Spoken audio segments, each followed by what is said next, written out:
ಶನಿವಾರದವರೆಗೂ ನಿಮಗೆ ಸಮಯಾವಕಾಶ ಕೊಟ್ಟಿದೆ. ಈ ಸಮಯ ಮುಗಿದ ನಂತರ ಇಡೀ ರಾಜ್ಯಾದ್ಯಂತ ಕ್ರಾಂತಿವೀರ ಸಂಗೊಳ್ಳಿ ರಾಯಣ್ಣ 7 ಲಕ್ಷ ಜನ ಮೆಂಬರ್ಗಳನ್ನ ಹೊಂದಿದೆ. ರಾಜ್ಯಾದ್ಯಂತ ರಾಯಣ್ಣನ ಅಭಿಮಾನಿಗಳು ಲಕ್ಷಾಂತರ ಜನ ಇದ್ದಾರೆ. ನಾನು ನಿಜವಾಗ್ಲೂ ರಾಯಣ್ಣನ ಸೇವೆ ಮಾಡಿದ್ದೆ ಆದರೆ, ನಾನು ನಿಜವಾಗ್ಲೂ ರಾಯಣ್ಣನ ಸೇವೆ ಮಾಡಿದ್ದೀನಿ ಅಂತ ಅಭಿಮಾನಿಗಳಿಗೆ ಗೊತ್ತಿದ್ದೆ ಆದರೆ, ನಾನು ಶನಿವಾರದ ನಂತರ ಒಂದು ಸಮಯವನ್ನು ನಿಗದಿ ಮಾಡ್ತೇನೆ. ಇಡೀ ರಾಜ್ಯದಲ್ಲಿ ರಾಯಣ್ಣನ ಅಭಿಮಾನಿಗಳು ಈ ಕಲ್ಕುಣಿಕೆ ಗ್ರಾಮಕ್ಕೆ ಬರ್ತೀವಿ. ಯಾವನು ಈ ಮೂರ್ತಿ ಉದ್ಘಾಟನೆಯನ್ನು ತಡಿತಾನೋ ನಾನು ಕೂಡ ನೋಡ್ತೀನಿ. ಆಗಿಲ್ಲ ಅಂದ್ರೆ ರಾಜ್ಯಾದ್ಯಂತ ಬೃಹತ್ ಪ್ರತಿಭಟನೆಗೆ ಕರೆ ಕೊಡ್ತೀನಿ. ಇಡೀ ರಾಜ್ಯಾದ್ಯಂತ ರಾಯಣ್ಣನ ಅಭಿಮಾನಿಗಳು ಮಂಜುನಾಥ್ ಅವರ ಮನೆಗೆ ಮುತ್ತಿಗೆ. ನ್ಯಾಯನೇನ್ರಿ? ನೀವು ಈ ದೇಶದಲ್ಲಿ ಹುಟ್ಟಿದಿರೇನ್ರಿ? ನಿಮಗೆ ಈ ದೇಶದ ಸಂವಿಧಾನ ಗೊತ್ತಿದೆಯನ್ರಿ? ನಿಮಗೆ ಈ ದೇಶದ ಕಾನೂನು ಗೊತ್ತಿದೆಯನ್ರಿ? ಎಷ್ಟು ಲಕ್ಷಾಂತರ ಜನ ಪ್ರಾಣವನ್ನ ತ್ಯಾಗ ಮಾಡಿರೋದ್ರಿಂದ ನೀವು ಇವತ್ತು ನಾಯಕರಾಗಿ ಮೆರೀತಿದ್ದೀರಿ. ಆ ಓಟಿನ ಪವರ್ ಇಂದ ನೀವು ಇವತ್ತು ನಾಯಕರಾಗಿ ಮೆರೀತಿದ್ದೀರಿ. ನೆನಪಿಟ್ಕೊಳ್ಳಿ, ನಿಮ್ಮ ಈ ಅಧಿಕಾರದ ಮದ ತುಂಬಾ ದಿನ ಇರೋದಿಲ್ಲ. ಇವತ್ತಲ್ಲ ನಾಳೆ ಅಧಿಕಾರದ ಮದ ಇಳಿಯುತ್ತೆ. ಆ ಮದ ಇಳಿದಿದ್ದ ದಿವಸ ನೀವು ರಾಜಕೀಯ ಸನ್ಯಾಸತ್ವವನ್ನ ಇಡೀ ನಿಮ್ಮ ಕುಟುಂಬ ಅನುಭವಿಸಬೇಕಾಗ್ತದೆ. ಮಾಡೋಣ. ನಮಸ್ಕಾರ ಬಂಧುಗಳೇ, ನಾನು ನಿಮ್ಮನೆ ಮಗ ರಾಜಶೇಖರ್ ದೊಡ್ಡಣ್ಣ ಮೌರ್ಯ, ಕ್ರಾಂತಿವೀರ ಸಂಗೊಳ್ಳಿ ರಾಯಣ್ಣ ಯುವ ಗರ್ಜನೆಯ ಸಂಸ್ಥಾಪಕ ರಾಜ್ಯಾಧ್ಯಕ್ಷ ಮಾತಾಡ್ತಿದ್ದೇನೆ.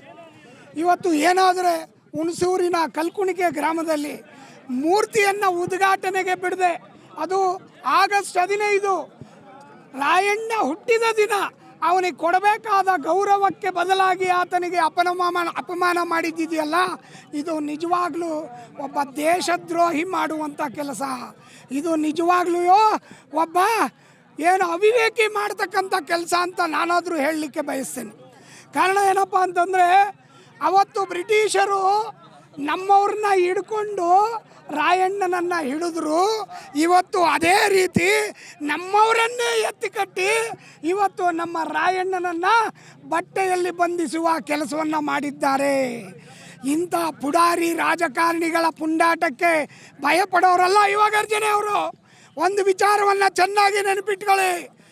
ಈ ಏನು ಶನಿವಾರದವರೆಗೂ ನಿಮಗೆ ಸಮಯಾವಕಾಶ ಕೊಟ್ಟಿದೆ, ಈ ಸಮಯ ಮುಗಿದ ನಂತರ ಇಡೀ ರಾಜ್ಯಾದ್ಯಂತ ಕ್ರಾಂತಿವೀರ ಸಂಗೊಳ್ಳಿ ರಾಯಣ್ಣ 7 ಲಕ್ಷ ಜನ ಮೆಂಬರ್ಗಳನ್ನು ಹೊಂದಿದೆ. ರಾಜ್ಯಾದ್ಯಂತ ರಾಯಣ್ಣನ ಅಭಿಮಾನಿಗಳು ಲಕ್ಷಾಂತರ ಜನ ಇದ್ದಾರೆ. ನಾನು ನಿಜವಾಗ್ಲೂ ರಾಯಣ್ಣನ ಸೇವೆ ಮಾಡಿದ್ದೆ ಆದರೆ, ನಾನು ನಿಜವಾಗ್ಲೂ ರಾಯಣ್ಣನ ಸೇವೆ ಮಾಡಿದ್ದೀನಿ ಅಂತ ಅಭಿಮಾನಿಗಳಿಗೆ ಗೊತ್ತಿದ್ದೆ ಆದರೆ, ನಾನು ಶನಿವಾರದ ನಂತರ ಒಂದು ಸಮಯವನ್ನು ನಿಗದಿ ಮಾಡ್ತೇನೆ. ಇಡೀ ರಾಜ್ಯದಲ್ಲಿ ರಾಯಣ್ಣನ ಅಭಿಮಾನಿಗಳು ಈ ಕಲ್ಕುಣಿಕೆ ಗ್ರಾಮಕ್ಕೆ ಬರ್ತೀವಿ. ಯಾವನು ಈ ಮೂರ್ತಿ ಉದ್ಘಾಟನೆಯನ್ನು ತಡಿತಾನೋ ನಾನು ಕೂಡ ನೋಡ್ತೀನಿ. ಇದು ಚಾಲೆಂಜ್ ಆಗಿ ಸ್ವೀಕರಿಸೋಣ. ಯಾರಾದರೂ ಇದು ಹಿಂದೆಗಳೇ ಹುನ್ನಾರಗಳನ್ನು ಮಾಡ್ಕೊಂಡು ಈ ರಾಯಣ್ಣನ ಪುತ್ಥಳಿಯನ್ನು ಅನಾವರಣಕ್ಕೆ ತೊಂದರೆ ಮಾಡ್ತಿದ್ದೀರಿ, ಜಾತಿ ರಾಜಕಾರಣ ಮಾಡ್ತಿದ್ದೀರಿ, ಈ ವಿಷಬೀಜವನ್ನು ಬಿತ್ತಿದ್ದೀರಿ, ಅವರಿಗೆಲ್ಲ ಇದು ಕೊನೆಯ ಎಚ್ಚರಿಕೆ. ಮರಿಬೇಡಿ. ಕೊನೆಯದಾಗಿ ಹೇಳ್ತಾ ಇದ್ದೀನಿ, ಯಾವುದೇ ಕಾರಣಕ್ಕೂ ಕೂಡ ರಾಯಣ್ಣನನ್ನು ತೆರವು ಮಾಡಲಿಕ್ಕೆ ಬಿಡೋದಿಲ್ಲ. ಒಂದು ಪಕ್ಷ ತೆರವು ಮಾಡಿದ್ದೇ ಆದರೆ ಉಗ್ರವಾದ ಹೋರಾಟವನ್ನು ಸಂಗೊಳ್ಳಿ ರಾಯಣ್ಣ ಯುವ ಗರ್ಜನೆ ಮತ್ತು ರಾಯಣ್ಣನ ಹಲವಾರು ಸಂಘಗಳನ್ನು ಒಗ್ಗೂಡಿಸಿ ಕಲ್ಕುಣಿಕೆ ಗ್ರಾಮದಲ್ಲಿ ಮಾಡ್ತೇನೆ.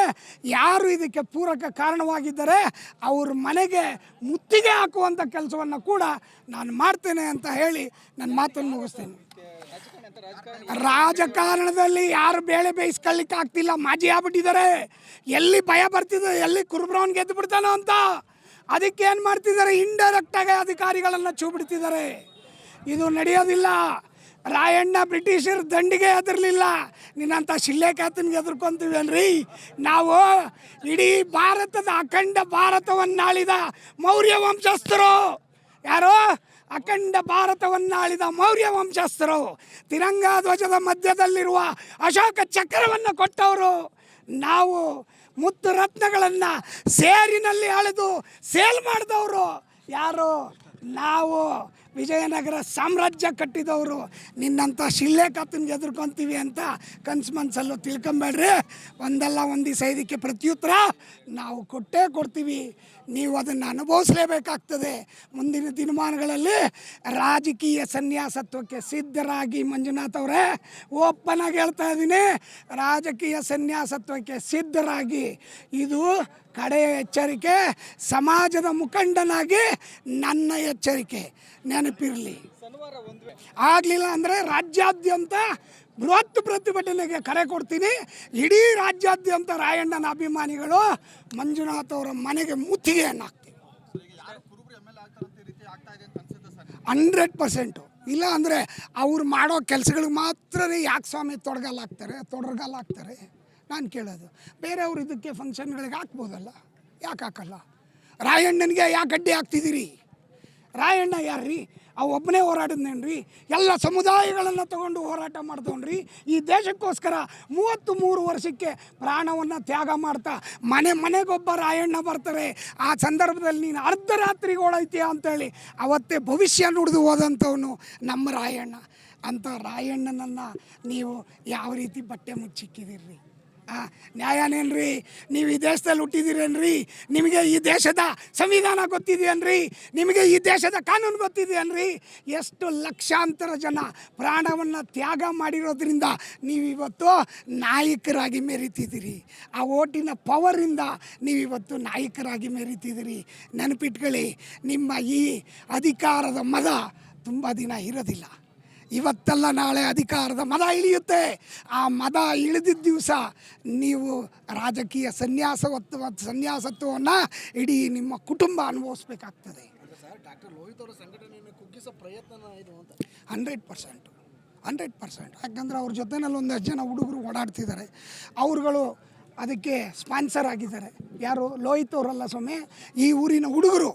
ಇದಕ್ಕೆ ಸ್ಪಾನ್ಸರು ನಾನು ಇದ್ದೀನಿ ಸ್ವಾಮಿ. ನನ್ನ ಕಡೆಯಿಂದ ನಾನು ಕೊಟ್ಟಿದ್ದೀನಿ, ಸ್ಪಾನ್ಸರ್ ಮಾಡಿದ್ದೀನಿ. ಯಾಕಂದರೆ ರಾಯಣ್ಣ ಅಂದರೆ ನನಗೆ ಹುಚ್ಚು ಅಭಿಮಾನ. ರಾಯಣ್ಣ ಅಂತಂದರೆ ನನಗೆ ದೇವರು. ರಾಯಣ್ಣ ಅಂತಂದರೆ ನನಗೆ ಅಭಿಮಾನ. ರಾಯಣ್ಣ ಅಂತಂದರೆ ನನಗೆ ಈ ದೇಶದ ಪರಮವೀರ. ಅಂಥ ವ್ಯಕ್ತಿಯನ್ನು ನಾನು ಸುಮಾರು 25 ವರ್ಷಗಳಿಂದ ಆರಾಧ್ಯ ದೈವದ ರೀತಿ ಪೂಜೆ ಮಾಡ್ಕೊಂಡು ಬಂದಿದ್ದೀನಿ. ಇಡೀ ಕರ್ನಾಟಕದಾದ್ಯಂತ ಮೂರ್ತಿಗಳನ್ನು ನನ್ನ ಸ್ವಂತ ಹಣದಲ್ಲಿ ಕೊಡ್ತಾ ಬರ್ತಿದ್ದೀನಿ. ನನ್ನ ಆತ್ಮತೃಪ್ತಿ ಅದು. ಯಾರೋ ಏನೋ ನನಗೆ ಕಿರೀಟ ಕೊಡ್ತಾರೆ ಅಂತಲ್ಲ, ನನಗೆ ರಾಯಣ್ಣ ಅಂದರೆ ಭಕ್ತಿ. ಹಾಗಾಗಿ ಸಾಕಷ್ಟು ಕಡೆಗಳಲ್ಲಿ ರಾಯಣ್ಣನ ಮೂರ್ತಿಯನ್ನು ಕೊಡುಗೆಯಾಗಿ ಕೊಡ್ತಾ ಇದ್ದೀನಿ. ಬಾಬಾ ಸಾಹೇಬ್ ಅಂಬೇಡ್ಕರ್ ಅವರ ಮೂರ್ತಿಗಳನ್ನು ಕೊಡ್ತಾ ಇದ್ದೀನಿ. ಬೇರೆ ಬೇರೆ ಸಮಾಜದ ನಾಯಕರುಗಳ ಮೂರ್ತಿಯನ್ನು ಕೊಡ್ತಾ ಇದ್ದೀನಿ. ಯಾಕಂದರೆ ಈ ಹಿಂದೆ ಸಮಾಜಕ್ಕಾಗಿ ದುಡಿದಂಥ ವ್ಯಕ್ತಿಗಳ ಆ ಒಂದು ಆಲೋಚನೆ ಏನಿತ್ತು, ಅವರ ಏನು ವಿಚಾರಧಾರೆಗಳಿತ್ತು, ಅದನ್ನು ಮುಂದಿನ ಪೀಳಿಗೆ ಅರ್ಥ ಮಾಡ್ಕೊಳ್ಬೇಕು. ಅದರ ಜೊತೆಗೆ ದೇಶಭಕ್ತರಾಗಬೇಕು, ಸ್ವಾಮಿನಿಷ್ಠರಾಗಬೇಕು ಅಂತಕ್ಕಂಥ ಆಲೋಚನೆ ಇಟ್ಕೊಂಡು ನಾನು ಈ ಮೂರ್ತಿಗಳನ್ನು ಕೊಡ್ತಾ ಬರ್ತಿದ್ದೀನಿ. ಈಗ ರೀಸನ್ ಬರ್ತಿರುವುದು ಪಾದಚಾರಿ ರಸ್ತೆ. ಇದು ಪಾದಚಾರಿ ರಸ್ತೆಗಳಲ್ಲಿ ಮಹನೀಯರ ಮತ್ತು ಗಣ್ಯ ವ್ಯಕ್ತಿಗಳ ಸ್ಟ್ಯಾಚ್ಯೂ ಇರ್ಬೋದು, ಇಡಂಗಿಲ್ಲ ಅನ್ನೋದಕ್ಕೆ ಒಂದಷ್ಟು ಗೈಡ್ಲೈನ್ ಇದೆ. ಅಲ್ಲ, ನೀವು ಹೇಳ್ತಕ್ಕಂಥದ್ದು ಕರೆಕ್ಟು. ಪಾದಚಾರಿ ರಸ್ತೆ ಅಂತಂದರೆ ಏನು ಸ್ವಾಮಿ? 106 ಜನ ಪಾದಚಾರಿಗಳು ಓಡಾಡಬೇಕು. ಈ ವಿಲೇಜಲ್ಲಿ ಎಷ್ಟು ಜನ ಸ್ವಾಮಿ ಈ ಪಾದಚಾರಿಗಳಲ್ಲಿ ಓಡಾಡ್ತಾರೆ? ತೋರಿಸಿ ಸ್ವಾಮಿ. ಅಂದರೆ ಒಂದು ವಿಲೇಜಲ್ಲಿ ಫ್ರೀಯಾಗಿರ್ತಕ್ಕಂಥ ರೋಡಲ್ಲಿ ದಿನ ಎಲ್ಲ ಸೇರಿದ್ರೆ 100 ಗಾಡಿ ಓಡಾಡದೇ ಇರೋ ಜಾಗದಲ್ಲಿ ನೀವು ಇದನ್ನು ಪಾದಚಾರಿ ಜಾಗ ಅಂತ ತೋರಿಸ್ತೀರಲ್ಲ. ಹಾಗಾದರೆ ಇದ್ರ ಹಿಂದೆಗಡೆ ಇರ್ತಕ್ಕಂಥ ನಿಮ್ಮ ರಾಜಕೀಯ ಹುನ್ನಾರ ಅರ್ಥ ಮಾಡ್ಕೊಳ್ಳದೆ ಇರೋಷ್ಟು ದಡ್ರೇನು ಈ ಸಮಾಜದ ಯುವಕರು? 100%.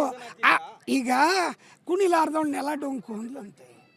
ಅದಕ್ಕೇನು ಮಾಡಿದ್ರು? ಏನೋ ಒಂದು ರೀಸನ್ ಇಟ್ಕೋಬೇಕಾಗಿತ್ತು. ಆ ರೀಸನ್ಗೆ ಏನು ಮಾಡಿದ್ರು? ಆಗಿರ್ತಕ್ಕಂಥ ಒಂದು ಆದೇಶವನ್ನು ಹಿಡ್ಕೊಂಡು ಹಳ್ಳಿಗೂ ಇದು ಅನ್ವಯಿಸುತ್ತೆ ಅಂಥೇಳಿ ತೋರಿಸಿ ಇಲ್ಲಿ ಸಮಾಜವನ್ನು ಒಡೆಯೋ ಕೆಲಸವನ್ನು ನೀನು ಮಾಡ್ತಿದೆಯಲ್ಲ, ಇದಕ್ಕೆ ಉತ್ತರ ಅತಿ ಶೀಘ್ರದಲ್ಲಿ ಸಿಗ್ತದೆ. ಖಂಡಿತವಾಗಿ ನಾವು ಕೊಡ್ತೀವಿ. ಇಡೀ ಯುವಗರ್ಜನೆ ತಂಡ ಮುಂದಿನ ಎಲೆಕ್ಷನ್ನಲ್ಲಿ ಇದೇ ಹುಣಸೂರಲ್ಲಿ ಕೆಲಸ ಮಾಡ್ತದೆ. ನೋಡೋಣ ಸ್ವಾಮಿ, ನೋಡೋಣ.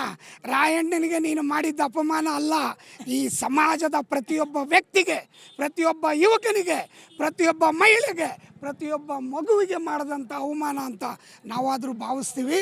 ಇದನ್ನು ನಾವು ಇಷ್ಟಕ್ಕೆ ಬಿಡೋದಿಲ್ಲ. ಬಿಡೋ ಜಾಯಿಮಂದಲ್ಲಿ ನಾವು ಹುಟ್ಟಲೂ ಇಲ್ಲ. 100% ಓಪನ್ ಚಾಲೆಂಜು ಸರ್. ನೋಡ್ಬಿಡೋಣ ಸರ್. ಅವ್ರ ದುಡ್ಡು ಕೆಲಸ ಮಾಡುತ್ತೋ, ನಮ್ಮ ಸಂಘಟನೆ ಕೆಲಸ ಮಾಡುತ್ತೋ, ಅವರ ದುಡ್ಡು ಕೆಲಸ ಮಾಡುತ್ತೋ, ಈ ಸಮಾಜ ಕೆಲಸ ಮಾಡುತ್ತೋ. ಯಾಕೆ ಸರ್ ಅಷ್ಟು ದೂರ? ಯಾಕೆ ಸರ್ ನಾನು ಸಿದ್ದರಾಮಯ್ಯನವರ ದತ್ತು ಪುತ್ರ ಅಂತ ಹೇಳ್ಕೊಂಡ್ರೇನ್ರಿ? ಹೇಳಿದ್ರ ಇಲ್ವಾ? ವೇದಿಕೆ ಮೇಲೆ ಹೇಳಿದ್ರಲ್ರಿ. ಸಿದ್ದರಾಮಯ್ಯನವರನ್ನ ಕೆಳಕ್ಕಿಳಿಸಿದಂಥ ಸಂದರ್ಭದಲ್ಲಿ 35 ಜನ MLAಗಳು ಅವ್ರ ಬೆಂಬಲಿಗರಿದ್ದರು. ಒಬ್ಬರೇ ಒಂದು ಸ್ಟೇಟ್ಮೆಂಟ್ ಮಾಡಿದ್ರೇನ್ರಿ? ನಿಮ್ಮ ಮಂಜುನಾಥ್ ಒಂದು ಸ್ಟೇಟ್ಮೆಂಟ್ ಮಾಡಿದ್ರೇನ್ರಿ? ಅಂದರೆ ಲಾಭಕ್ಕೆ ಮಾತ್ರ ಸಿದ್ದರಾಮಯ್ಯ ಬೇಕು, ನಷ್ಟಕ್ಕೆ ಸಿದ್ದರಾಮಯ್ಯ ಬೇಡವಾ? ಅಲ್ವಾ? ಹೌದಾ ಅಲ್ವಾ?